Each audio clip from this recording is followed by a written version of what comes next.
નમસ્કાર દર્શક મિત્રો, આપ જોઈ રહ્યા છો આજકા ભારત ન્યૂઝ 1/9/2025 સોમવાર આજ રોજ પાટણ તાલુકાના રણુજ ગામે ખાતે આમ આદમી પાર્ટી આયોજિત ગુજરાત જોડો જનસભા ખૂબ સફળ રીતે યોજાઈ।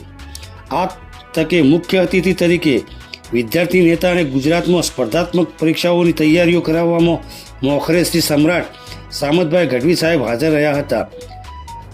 ગ્રામજનો દ્વારા શ્રી સામતભાઈ અને મચંસ્ત મહાનુભાવોનું ફૂલહારથી સન્માન અને સ્વાગત કરવામાં આવ્યું હતું। સાથે જ ડાબડી ગામના આગેવાનો શ્રી સામતભાઈના હસ્તે આમ આદમી પાર્ટી વિધિવત રીતે જોડાયા હતા।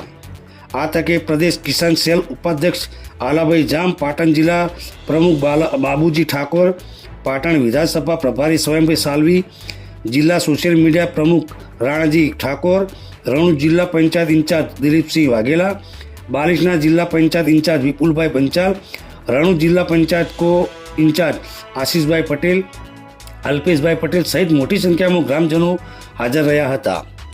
Reporter Iqbal Shah, Aajka Bharat news, Patan.